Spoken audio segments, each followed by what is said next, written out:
చీకటి శక్తుల చేత బంధించుకున్న వారందరూ విడుదల కావాలి. ఎందుకంటే ఒకసారి యేసు ప్రభు వారు శిష్యులతో అంటారు, కట్టబడినటువంటి ఆ గాడిద పిల్లని ఎత్తుకొని రండి అంటే అప్పటికి మన ప్రభు అంటాడు, అక్కడ అడుగుతారు మిమ్మల్ని, ఇది ప్రభుకు కావాలని చెప్పండి అన్నారు. ఎందుకంటే దేవుని ఆ కట్టుబడినటువంటి గాడిద పిల్లలాగా మనందరూ ఉండిపోయారు. మనందరం మన దగ్గరికి వచ్చింది సువార్త, మనం బయటకు వచ్చాం. అలాగే చాలా మంది ఉండిపోయారు లోకంలో. వాళ్ళందరూ కూడా ఒకరికొకరుగా దేవుని సన్నిధికి రావాలి. ఇక్కడ మాట చూద్దాం. ప్రార్థన ఆలకించువాడా సర్వ శరీరులు నీ యొద్దకు వచ్చేది. అవును ఎక్కువైంది అయిపోయిందా? మాట ఎక్కువైంది. వినపాలి అసలు అయితే లెక్క పెట్టి బాగుంటుంది.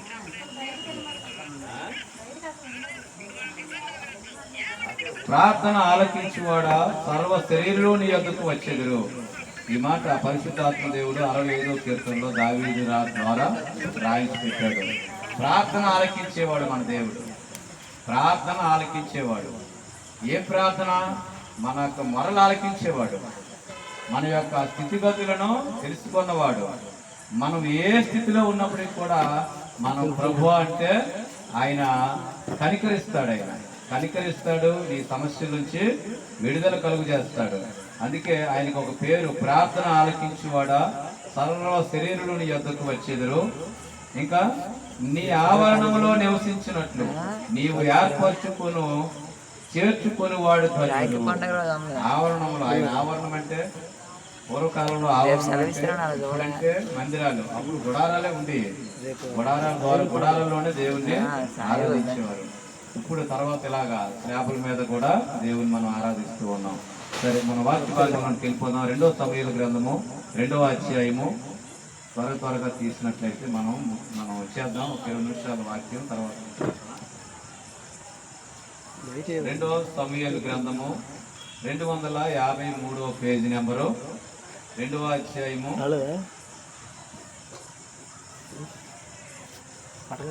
17వ వాక్యము. 17వ వాక్యం నుంచి అలా కొద్దిగా మనం చదువుకొని మనం 5 నిమిషాల వాక్యము, 10 నిమిషాలు దేవుని ప్రేమ, తర్వాత విజ్ఞాపనలోనికి వెళ్దాం. ఆ తరువాత ఇశ్రాయేలు ప్రజలకును యోధా వారికిను ఘోరమైనటువంటి యుద్ధం జరుగుతుంది. ఇశ్రాయేలు ప్రజలకు ఇశ్రాయేలు ప్రజల తరఫున అబ్నేరు అనేటువంటి ఒక సైన్యాధిపతి ఉంటాడు. మహాబలశూరుడు.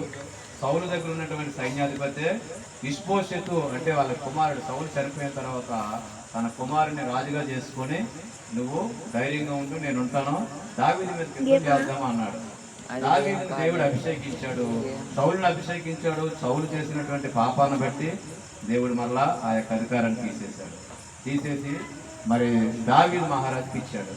ఇచ్చినప్పుడు ఈ దావీదు పక్షాన యోవాబు అనేటువంటి సైన్యాధిపతి ఉంటాడు. వాళ్ళ ముగ్గురు ఒకే తల్లి పుట్టినటువంటి ముగ్గురు కూడా ఆర్మీలో పెట్టుకున్నాడు ఆయన. ఒకే అంటే వాళ్ళు ఎవరో కాదు, సిరియా కుమారులు అంటే వాళ్ళ అక్క కొడుకులే. దావీదు వాళ్ళకి అక్క కొడుకులే సైన్యాధిపతిగా ఉంచుకున్నాడు. తన రాజ్యానికి వీళ్ళైతే నమ్మకంగా ఉంటారని. వాళ్ళు ఎవరంటే యోవాబు, అబీషయి, అసాహేలు, వీళ్ళు ముగ్గురు ఉంటారు. అయితే మరి ఇష్బోషెతు పక్షాన ఈయన ఉంటాడు, అబ్నేరు ఉంటాడు.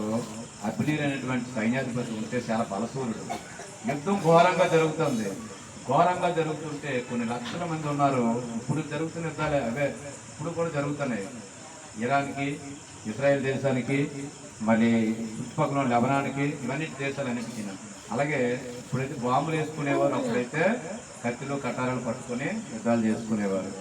దేవుడు పక్షాన ఉన్నటువంటి యోధా గోత్రము దావీదు పక్షాన దేవుడు ఉండి ఇశ్రాయేల్ మీదకి విజయాన్ని ఇచ్చినప్పుడు వాళ్ళందరూ కూడా పారిపోతూ ఉంటారు. పారిపోతూ ఉంటే అబీషై, యోవాబు, అసాహేలు ముగ్గురు కూడా సైన్యాధిపతులు కదా. ఈ సైన్యాధిపతిలో అసాహేలు అబ్నేరుని తరుముతూ ఉంటాడు. ఈట పట్టుకొని తరుముతుంటే ఎవరి కొరకు తరుముతున్నాడంట? రాజు కొరకు తరుముతున్నాడంట. ఆయన రాజు. ఏ రాజు? దావీదు మహారాజు దగ్గర సైన్యాధిపతిగా ఉన్నాడు, నమ్మకమైన సైన్యాధిపతి. అయితే ఎప్పుడైతే అబ్నేరు అంటున్నాడు, నువ్వు అంత ఫాస్ట్గా పరిగెట్టి వస్తున్నావు, యోవాబు తమ్ముడివేనా నువ్వు, అసహ్యులైన నువ్వు అని అడుగుతుంటే ఆయన అంటూ ఉన్నాడు కదా, నేను అసహ్యులే అయితే అసహ్యులు అయితే నేను చాలా వీరుణ్ణి, నువ్వు నా దగ్గర పనికిరావు, నువ్వు ఆగిపో, నువ్వు వెళ్ళిపో అంటూ ఉన్నాడు. వెళ్ళిపో అంటే లేదు లేదు, నువ్వు నా రాజుకి శత్రువుగా ఉన్నావు కాబట్టి నిన్ను పట్టుకుని నా రాజుకి అప్పగిస్తాను అన్నాడు. రాజుకి అప్పగిస్తాను అంటే వద్దు, నువ్వు రాలేవురా, వద్దురా బాబు, చాలా చిన్నవాడివి, నేను బలసూరుడిని, నేను బలవంతుడిని, వద్దు అన్నాడు. అయినప్పటికీ కూడా ఎక్కడ కూడా వెనక ముందు ఆలోచించలేదు. ఎన్ని ఆటంకాలు చేసినా ఆలోచించుకుంటూ వచ్చాడు. వస్తే అగ్నేయం వచ్చి ఆయన కడుపులో పొడిచి చనిపోయాడు. ఎవరు చనిపోయారు? అసహ్యులు చనిపోయాడు. అసహ్యులు చనిపోయాడు. చూడండి ఇక్కడ మరి అసహ్యులకు వస్తూ మనం ఏం నేర్చుకుంటాము అంటే, ఈరోజు అసహ్యులైతే రాజు కొరకు ప్రయత్నం చేశాడు. రాజుకి అప్పగించాలని రాజు కొరకు పనిచేశాడు. తిమోతికి రాసిన పత్రికలో మరేం తీయదు, ఇప్పుడు ఏమి కనపడలేదు. తిమోతికి రాసిన 2వ పత్రికలో దేవుడు అంటాడు, పౌలు గారు తిమోతికి రాస్తూ అంటాడు, ఇదిగో తిమోతి, నువ్వు మంచి సైనికుడి వల్లే ఉండాలి అన్నాడు. మంచి సైనికులు ఏం చేస్తారు? ఆర్మీ వాళ్ళు పడుకుంటారు రాత్రి పగలను, ఎప్పుడు పడుకోరు పాపం వాళ్ళు. రాత్రి ఒకరు పగలొకరు, రాత్రి ఒకరు పగలొకరు డ్యూటీలు వేసుకోవాలి. ఎందుకంటే శత్రువు పాకిస్తాన్ శత్రువు రావచ్చు, ఆఫ్ఘనిస్తాన్ నుంచి రావచ్చు, చైనా నుంచి రావచ్చు. ఏ శత్రువు వచ్చి ఏ పట్టుకెళ్ళిపోతాడో, ఎక్కడే బాంబు వేస్తాడో ఆడు కాపలా కాస్తూ ఉంటాడు అన్నమాట. అలాగా మంచి సైనికుల వలె ఉండాలి అన్నాడు. మంచి సైనికుడు తన దండులో పనిచేసినప్పుడు తన రాజును సంతోషపరుస్తాడంట. అంటే ఇప్పుడు మేము పని చేస్తాం కంపెనీలు అంట, లేదా ఎక్కడైనా పని చేస్తాం, ఏం చేస్తాం, మా మేనేజర్లకి వాళ్ళు సంతోషపరచాలని మేము 1-2 పనులు ఎక్కువ చేస్తూ ఉంటాం చాలా మంది అనమాట. అంటే మన రాజుని, మనం పనిచేసేటువంటి రాజు, మనం ఎక్కడ ఏ రాజు గారు అయితే పనిచేస్తామో, ఏ వాండ గారు అయితే పనిచేస్తామో ఆయన సంతోషపడితే మనకు మరి కొంచెం బహుమానాలు ఎక్కువ వస్తాయి, కిరీటం వస్తుందని, ఇంకా మంచి పొజిషన్లోకి వెళ్తామని చెప్పేసి. అలాగే మరి పౌలు గారు తన శిష్యుడిని అంటాడు, నిజమైన కుమారుడా అని పిలుస్తున్నాడు ఆయన. చూడండి, ఆయన వాళ్ళ అమ్మగారు ఏమొచ్చి యూదురాలు, వాళ్ళ నాన్నగారు ఏమొచ్చి మరి వేరొకరు అయినప్పటికీ, యూదులు కానప్పటికీ కూడా, అన్య జనాంగం నుండి వచ్చినప్పటికీ కూడా ఆయన్ని సొంత కుమారుడిగానే చూశాడు పౌలుగా మారిన తర్వాత సేవలోకి వెళ్ళేటప్పుడు. అయితే ఆయన అంటూ ఉన్నాడు, మంచి సైనికుల వలె నువ్వు దండులో పని చేయాలి, మంచి సైనికుల వలె నా పరుగు కడముట్టించి తిని అన్నాడు. కడముట్టించాను అంటున్నాడు, నా పరుగు ప్రభు కొరకే అంటున్నాడు. అసహ్యుల పరుగు రాజు కొరకు పరిగెడుతూ యుద్ధంలోనే ఆయన ముగించిపోయాడు. అంటే ఆయన పరుగు లాస్ట్ వరకు భయపడి వెనక్కి వెళ్ళలేదండి ఎక్కడ కూడా. ఎందుకు వెళ్ళలేదంటే ఆ రాజుని సంతోషపరచాలి, నా రాజుని. మరి మనకు రాజు ఎవరు? ఇప్పుడు మనకి యేసు ప్రభు రాజుగా ఉన్నాడు. యేసు ప్రభు రాజుగా ఉన్నప్పుడు మరి ఫిలిప్పు రాసిన పత్రికలో 3వ అధ్యాయంలో అని అంటూ ఉంటాడు కదా, మరి మీ సొంత కార్యములనే చూసుకుంటున్నారు కానీ యేసుక్రీస్తు వారి కార్యములను మీరు చేయటం లేదు. క్రియలు లేనటువంటి విశ్వాసము అది మృతమేనంటారు. అంతా కూడా క్రియలు కనపడాలా అంటే ప్రభువుకి. మనం ఒకసారి దావీదు గొలియాతును చంపాడు. గొలియాతును చంపుతూ పరిగెడతాయి మాకు. ఎందుకంటే ఎయిర్పోర్ట్ ఓపెన్ అయిపోయింది కాబట్టి ఆ గొలియాతుని ఆ తలకాయ తీసుకుని వచ్చి రాజుకి అప్పగించాడు. కానీ ఆ యొక్క ఖడ్గాన్ని తీసుకుని వచ్చి తన యొక్క డేరాలో ఉంచుకున్నాడు. తను అది రాజుకి ఇవ్వలేదు. దాన్ని రాజుకి ఇవ్వకుండా దాచుకోవడం చేతనే. చూడండి, అంటే ఏది ఇవ్వాలో రాజుకి సమస్తము ఇవ్వాలా పని చేసేటప్పుడు. లేదంటే ఎప్పుడైతే దాచుకున్నాడో ఆ దాచుకున్నటువంటి ఖడ్గమే 70 మంది సేవకులను చంపడానికి కారణం అయిపోయింది. అంటే మనం అనుకుంటాం అన్నమాట, అబ్బా నిజంగా చక్కగా అప్పటిరోజు మంచి తొక్క వేసుకుంటుంది, కానీ లోపల ఏంటుందనేదే అది నాకే తెలుస్తుంది. తర్వాత దేవుడికే తెలుస్తుంది. దేవుడి పని చేయాలా, లేకపోతే మనం వేషధారణగా చేస్తున్నామా, లేకపోతే మీ అందరి దగ్గర నాకు పేరు రావాలనో, లేకపోతే లోకంలో నేను ఏదో నన్ను చూడాలనేసో. అంటే ఇలాగైతే ఆత్మలు వస్తాయా? రావు కదా. దేవుని సన్నిధికి ఆత్మలు నశించిపోతాను చాలా మంది. కిందటి ఒక వారం ఒక ఎత్తుకో చెప్తాను. ఇంకా మా ఇంటి దగ్గర ప్రార్థన ఉంది, రండిరా మీకు మంచి భోజనం పెడతాను, వాక్యం అందుతుంది, పరలోకం చేరుతారు అన్నాను. అయితే ఆ టైం రాకుండా చచ్చిపోయాడు ఆయన. దేవుడు మరి ఆ వారం మనసులో జరగలేదు. జరిగితే పోనీ వాక్యం వినేమో, మరి జరగనేవలే. నాకు చాలా బాధ అనిపించింది. ఇలాగా ఎంతమందో ఇలాగా దేవుని వాక్యం అనేటువంటిది ముందు అలా హృదయంలో పడాలి.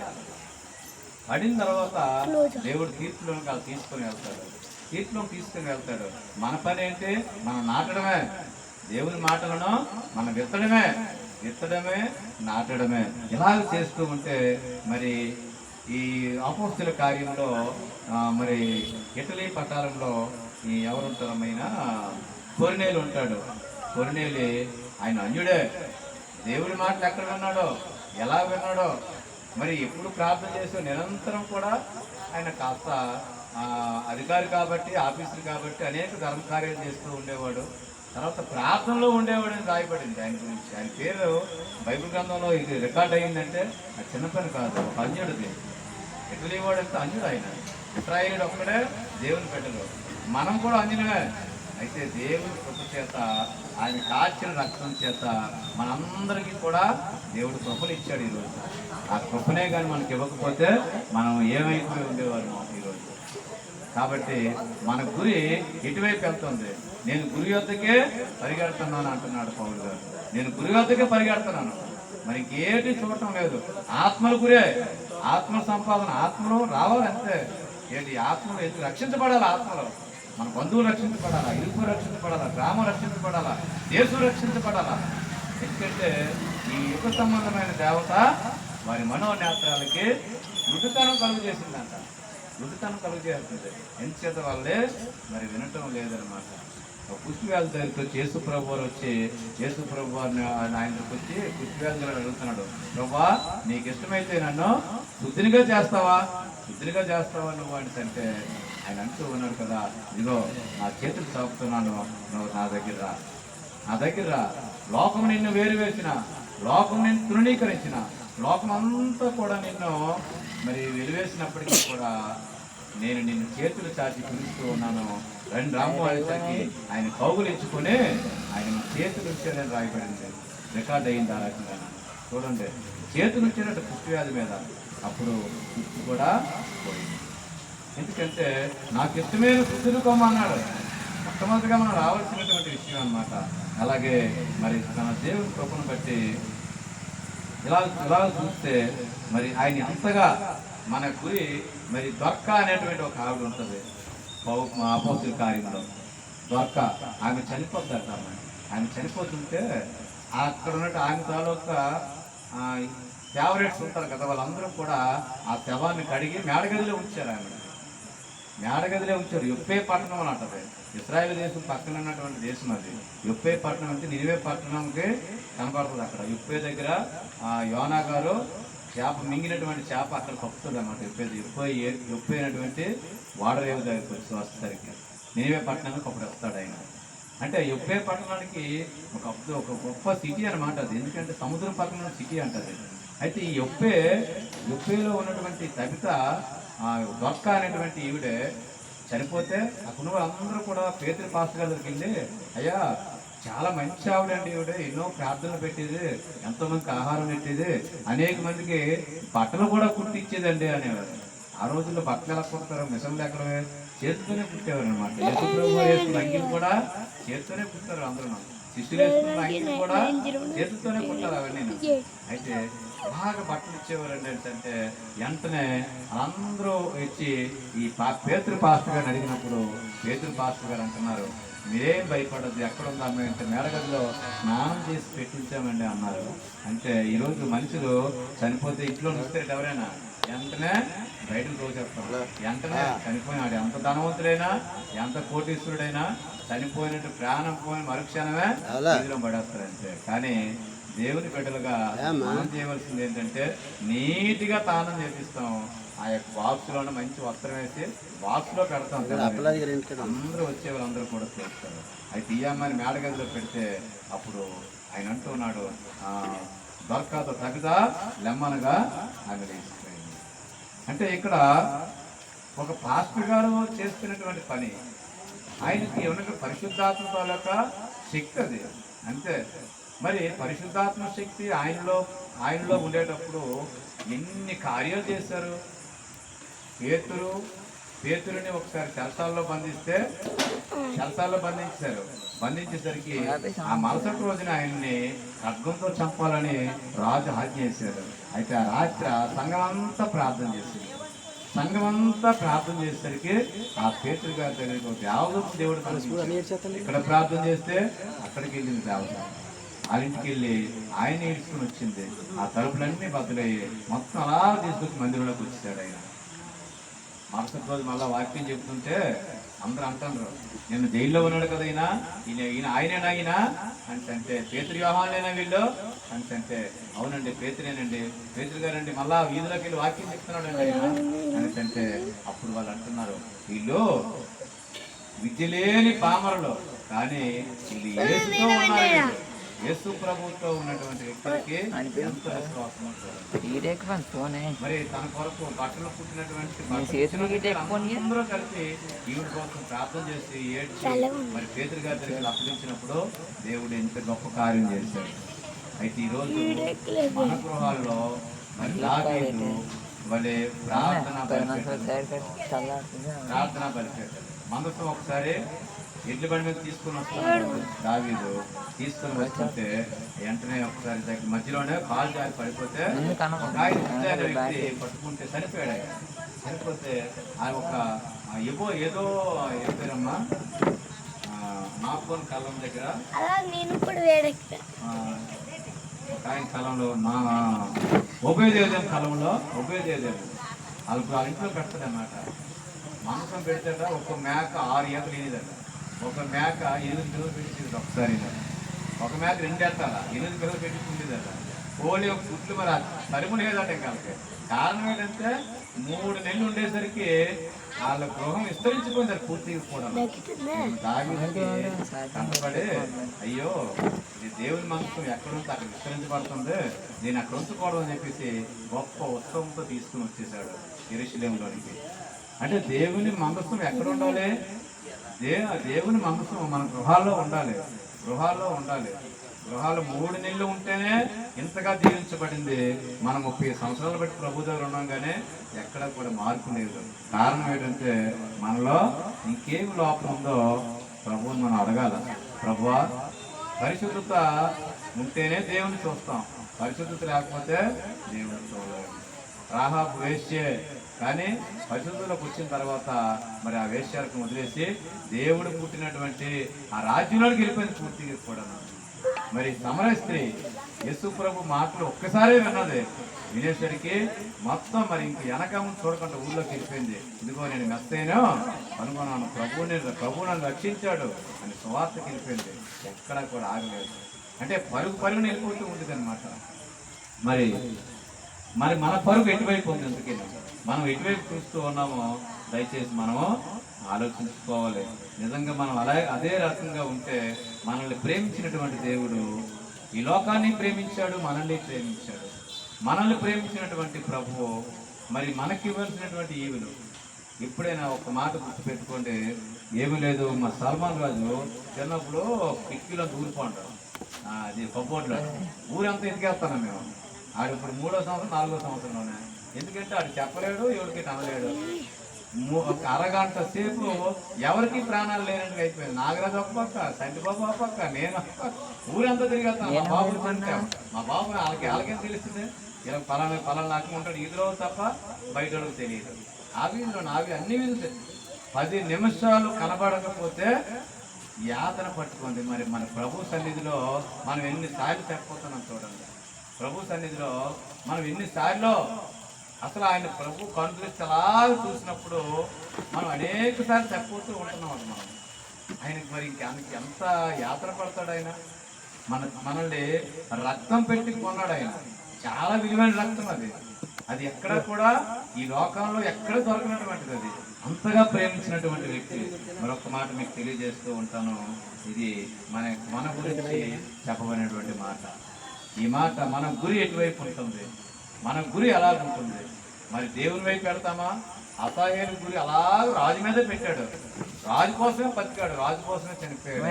దేవుని రాజ్యంలో మరి పేతురు, యోహాను గారు ప్రభు కోసం బ్రతికారు. తల క్రిందులు సిలువైపడ్డారు రాజువారు.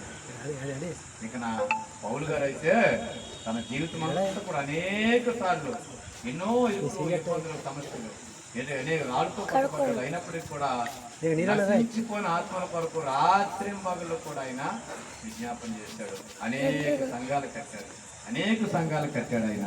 ఎక్కడ అవకాశం దొరికితే అక్కడ వాక్యం చెప్పడం మొదలు పెట్టేవాడు. అయితే మరి దీనికి కారణం ఏంటంటే దేవుడు మనల్ని ప్రేమిస్తూ ఉన్నాడు. దేవుడు మనల్ని ప్రేమించకపోతే మనం ఈరోజు సమాజంగా లోకంలో నుంచి వేరుపడి మనం వచ్చాం.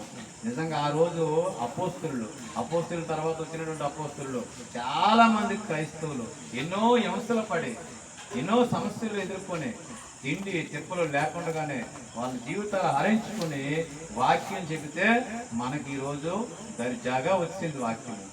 లేకపోతే మనకు వాక్యం లేదు. మనం కానీ ఆ శ్రమంలో ఉంటామా? మనం ఉండేటువంటి అవకాశము ఎందుకు లేరా బాబు, నాకెందుకు ఆ దేవుడనే వెనక్కి వెళ్ళిపోదేమో. ఆ రోజు వాళ్ళు రోడ్లు వేసినట్టుగా వేస్తారు. ఈరోజు మన ఇంటి వరకు వచ్చింది. ఈరోజు ఈ లోకంలో మనల్ని దేవుడు ప్రత్యేకంగా సెపరేట్ చేశాడు, ప్రత్యేకపరిచాడు, మనల్ని పరిశుద్ధపరుస్తున్నాడు. ప్రతి దినము కూడా మనల్ని పరిశుద్ధపరుస్తూనే ఉన్నాడు. ఎందుకంటే ఎంతగా ప్రేమిస్తున్నాడు అంటే, ఒక మాట, ఒక తండ్రికి చిన్న కుమారుడు కొత్త కారు కొన్నదంట. ఆయన బహుమానం విన్నాను. అయితే కొత్త కారు కొంటే ఆ చిన్నపిల్లడు వెళ్ళి ఇలా గీకుతున్నాడట. కారు గీకుతుంటే కొత్త కారుని గీకుతున్నారు అనుకుంటాడంట. ఆయన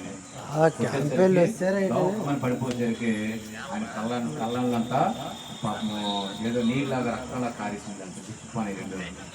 ఆయన హాస్పిటల్ తీసుకుని వెళ్తుంటే ఆ కళ్ళు ఇప్పుడే అంటున్నాడు, నాకు ఏమి నా కళ్ళల్లో ఏమో ఉంది డాడీ, డాడీ అంటున్నాడు. అయితే ఏం రాశాడా అని అంటే, ఐ లవ్ యూ డాడీ అని రాశాడట. హల్లెలూయా, ఐ లవ్ యూ డాడీ అని రాశాడట. ఎంత పని చేశానురా నేను. చూడండి, దేవుడు ఎంత ప్రేమిస్తున్నాడు. ఐ లవ్ యూ అని అంటున్నాడు ప్రభు. నిజంగా మనల్ని ఎంతగా ప్రేమిస్తున్నాడు. మనం ఆయనకి మనం ఎంత కొట్టినా మన గురించి ఆయన కల్వరిలో ప్రాణం పెట్టాడు ఆయన. అయితే ఇక్కడ మనం చూస్తే మరి ఈ లోకానికి దేవుడు ఇంకా మాట్లాడుతూ ఉన్నాడు. మనం ఎంత పరిస్థితులు గట్ట కాదు, అయినప్పటికీ కూడా మనల్ని చూడండి, లోకమును యోహాను 3:16 ఉంటుంది. దేవుడు లోకాన్ని ఎంతో ప్రేమించాడు. లోకాన్ని ప్రేమించబట్టే తన ఏకైక కుమారుని ఇచ్చి ఆయన ఎందుకు విశ్వసిస్తే చాలంట. గొల్లపల్లి నత్తానీయులు గారని ఒక ఆయన ఇలాగ సువార్తలు ప్రకటించేవాడు. నేను శనివారం పూట నేను సువార్తలు వెళ్తాను, శ్రీకాకుళం జిల్లాలో. రేపు వెళ్ళాలి, రేపు శనివారం వెళ్తాను. నేను ఏం జరుగుతుందా నీకు తెలియదు, నేను రాలేము. అయితే నేను వెళ్తాను. మా కంపెనీ కూరలు ఉన్నారు, అందరు బయలుదేరుతాను, వెళ్తాను. రేపు శనివారం నాడు సెలవు పెట్టుకుని వెళ్తాను. సరే, ఏదైనప్పటికీ కూడా దేవుడు గొల్లపల్లి నత్తానీయులు గారు ఉంటే ఈయనంట సువార్త ప్రకటిస్తున్నాడు. ఇక్కడ గోదావరి బ్రిడ్జి కడతాను. అక్కడ బ్రిడ్జి పని కోసం వచ్చాడు ఆయన. పని కోసం వచ్చి అది చదువుకున్నాడు. 4 మాటలు తెలుసు కాబట్టి దేవుని మాటలు చెబుదామని పక్క ఊరు వెళ్ళాడు అనమాట. అలా సెలవు పడి అలా అన్ని ఊళ్ళు అలాగే పత్రికలు పంచుకొని వెళ్తుంటే ఒక ఊళ్ళో ఆయనకి ఏం చేశారు తెలుసా?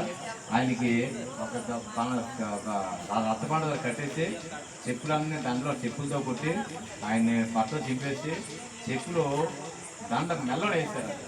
మెల్లోనేసి ఇప్పుడు అంటుండ్రు ఆ ఊరు గ్రామ పెద్దలు అందరూ, ఇప్పుడు నువ్వు పాడరా నీ యేసయ్య పాట అన్నారు, ఇప్పుడు చెప్పరా నీ సువార్త అన్నారు. ఆ గ్రామంలో ఉన్నటువంటి కొంతమంది యవనస్తులు. అంటే అప్పుడు అంటూ ఉన్నాడు ఆయన, దేవుని ప్రేమ ఇదిగో జనులారా, కేవలము నమ్ముకునిన పరలోక ప్రాప్తంబు మీ కబును. దేవుని ప్రేమ ఇదిగో. అలాగా ఆయన గంట సేపు పాడినంట పాట. అలాగే అదే రాసుకుంటూ పాడితే ఎంత ఎలాగనైనా ఆయన పరిశుద్ధాత్మ సృష్టికి దగ్గర నుంచి ప్రకటన గ్రంథం వరకు, పరలోకి వెళ్ళేంత వరకు ఆయన జన్మ, ఆయన మరి ఆయన మరణము, ఆయన పునరుత్థానము సమస్తం కూడా ఇలాంటి స్థితిలో ఉండి ఇంకా పాడుతున్న వేటగాను మన అందరూ కూడా ఆశ్చర్యపోయి మరి బాబు నువ్వు పారా ఇక్కడి నుంచి అని వదిలేశారు. వదిలిస్తే అక్కడి నుంచి వెళ్ళిపోలేదు. ఆ తర్వాత అదే గ్రామంలోనూ చాలా మంది పరిశుద్ధాత్మ దేవుడు కార్యం జరిగించి గొప్ప చర్చి నిర్మాణం జరిగింది. అనేక ఆత్మలు వచ్చాయి ఆయన దగ్గరికి. అప్పుడు వెంటనే ఆ పని వదిలేసి వీళ్ళందరికీ మరి బోధకుడుగా మారిపోయాడు. కారణం ఏంటంటే గురి. మరి మన గురి ఎటు వెళ్తుంది? మన గురి ఎటు వెళ్తుంది? ఒక మాట వినండి. గేహాజీ ఏలియా దగ్గరికి శిష్యుడిగా ఉన్నాడు. శిష్యుడిగా ఉంటే నయమాను కుష్టి బాగుపడిపోయింది. మంచి డబ్బు ఉన్నాడు, చాలా ధనం ఉన్నాడు. అన్నాడు, కుష్టి బాగుపడిపోయిందయ్యా, నేను 4 డబ్బులు తెచ్చాను తీసుకొని. అంటే లేదు లేదు నీ డబ్బులు నోటుకు వెళ్ళిపో అన్నాడు ఏలియా పాస్టర్ గారు. అంటే వెనకాతల ఆయన శిష్యుడు అయినటువంటి గెహాజీ పాస్టర్ గారు ఉన్నాడు, చిన్న పాస్టర్ గారు. ఆయన అంటున్నాడు, ఆయన తెలియకుండానే వెళ్ళిపోయి, లేదయ్యా మా ఇంటికి చుట్టాలు వచ్చారు, నువ్వు తెచ్చినటువంటి బంగారం, కొన్ని 10 లక్షల రూపాయల గ్యాస్, బట్టలు కావాలి. ఆ రోజుల్లో బట్టలు లేవు, అందుకే దుస్తులు కావాలి అడిగాడు. దుస్తులు కుట్టడానికి కష్టమే. ఈరోజు అంటే బట్టలు బోల్డ్ ఎక్కువైపోయింది, ఎక్కడ పడితే అక్కడే బట్టలు ఇస్తారు. కానీ అప్పుడు బట్టలు లేవు, కుట్టుకొని ఇవ్వాలన్నమాట. 4 దుస్తులు ఇవ్వయా, 10 లక్షల క్యాష్ ఇవ్వు, గోల్డ్ ఇవ్వు అంతా అడిగితే అంతా కూడా అంతకు ఎక్కువ తీసుకోయా అని ఇచ్చాడు. మొత్తం తీసిన తర్వాత ఏలియా దగ్గరికి వస్తే, ఇంట్లో దాచిపెట్టి ఏలియా దగ్గరికి వస్తే ఏలియా అంటాడు, ఏవయ్యా ఎలీషా, ఏలియా కాదు ఎలీషా, ఏలియా శిష్యుడు అనమాట. ఆయన శిష్యుడికి గెహాజీ. అప్పుడు ఎలీషా అంటాడు, నువ్వు ఆ నయమాన్ దగ్గరికి వెళ్ళేటప్పుడు నా ఆత్మ నీతో కూడా రాలేదా అనేసి అంటాడు. నా ఆత్మ నీతో కూడా రాలేదా అనేసి అంటే, అదిగో నువ్వు ధనం సంపాదించుకున్నట్టుకి ఇది సమయమా అనేసి ఆయన మాట్లాడుతూ ఉంటాడు. అంటే ఆయన గురి ఎటువైపు వెళ్ళింది? ఆయన గురి ఎటువైపు వెళ్ళింది? అదే మరి ఆయన ఏదో ఇస్తాడని చెప్పేసి ఆయన పెద్ద పాస్టర్ గారు వద్దనేసినప్పుడు ఈయన ఆగాలి కదా, ప్రభు వద్దనంటే కదా. కానీ ఆయన ఆశపడి వెళ్ళాడు. ఆయనకున్నటువంటి ఒకటే మాట అన్నాడు, ఆయనకున్నటువంటి ఆ యొక్క సమస్య నీ మీదకి వచ్చిన కాక అని చెప్పేశాడంటే ఆ కుష్టంతా కూడా పాపం మీ మీదకి వచ్చేసింది. మరి మనం భూమి మీద ఈ గుడారంగా ఉండగానే, ఈ శరీరం మీద ఉండగానే మనం దేవుని పని చేయాలి, సువార్త ప్రకటించాలి. ఎందుకంటే దేవుడు మాట్లాడుతూ ఉన్నాడు, మనం పాపులమై ఉండగానే, మనం ఇంకా పాపులమై ఉండగానే క్రీస్తు మన కొరకు మరణించినందున దేవుడు తన ప్రేమను మన ఎడల ప్రదర్శించను. మన కొరకు అలాగుండగానే. ఎందుకంటే మనం అనుకుంటాం మనం దేవుని ప్రేమిస్తున్నామా? కాదు, ఆయనే మనల్ని ప్రేమించాడు. అందుకే నా తండ్రి చేత ఆకర్షించబడితే గానీ ఎవడును నా యొద్దకు రాలేడు అంటున్నాడు. అందుచేతనే ఇర్మియా గ్రంథంలో అంటాడు ఆయన, నేను నిన్ను నిత్య ప్రేమతో ప్రేమిస్తున్నాను, నిత్యమైనటువంటి ప్రేమతో నేను ప్రేమిస్తూ ఉన్నాను అంటున్నాడు. ఎందుకంటే ఆయన కరుణాసంపన్నుడైన, అపారమైనటువంటి ప్రేమ. అటువంటి ప్రేమ వచ్చేసి ఈ లోకంలో ప్రజలందరినీ కూడా ఆయన పిలుస్తూ ఉన్నాడు. ఎందుకంటే ఈ లోకంలో ప్రజలు ఈ రోజు నుండి రేపు మాయైపోయినటువంటి ప్రజలు, ఒకవేళ ఈ రోజు రాత్రే కానీ దేవుడు పిలుచుకుంటే ఆ ధనవంతుడితో ప్రభు ఏమంటున్నాడు? ఆ ధనవంతుడు అంటున్నాడు, అయ్యా నాకు బోల్డ్ ధనం ఉంది, నాకు చాలా విస్తారమైన పంటలు పండాయి, నువ్వు ఇప్పుడున్నటువంటి స్టోర్ రూమ్లు కొట్టేస్తున్నావు, ఇంకా పెద్ద పోస్టులోకి వెళ్ళిపోతాను నేను, ఆ స్టోర్ రూమ్ నిండా నింపేస్తున్నావు, ఇంకా ఇగో ఇప్పుడున్నటువంటి బ్యాంక్ బ్యాలెన్స్ ఇంకా పెంచుకుంటాను నేను, ఇంకా పెంచుతాను, నా తర్వాత తరాలన్నిటి కూడా సరిపోవాలన్నాడు. హాయిగా ఆయన అంటూ ఉన్నాడు, నా ప్రాణమా తినుము త్రాగుము సుఖించుము అన్నాడు ఆయన. అనేసరికి దేవుడు అంటున్నాడు, ఈ రాత్రి ప్రభు అంటున్నాడు, ఎదువాడా ఈ రాత్రి నీ ప్రాణం అడుగుతున్నాను. ఈ రాత్రి ఒకవేళ ఆ కర్షకుడికి తెలియదు ప్రాణం అడుగుతున్నాడని, ఆయన నా బలమే అనుకుంటున్నాడు, నా శక్తి అనుకుంటున్నాడు ఆయన, కానీ ఆయనకి తెలియటం లేదు. ఈ రాత్రి నీ ప్రాణం పోగొట్టుకుంటే నువ్వు నిత్య అగ్నిలో ఉంటావు. నిత్య అగ్ని ఉంది, అక్కడ ఆరణ అగ్ని ఉంది, దాన్ని రక్షించేవాడు లేడు. నీ కొరకు ప్రాణం పెట్టినటువంటి యేసు ప్రభు తప్ప ఇంకెవ్వరు కూడా నిన్ను రక్షించలేరు. అందుచేతనే నువ్వు నిత్య అగ్నిలో నుంచి తప్పించబడాలి.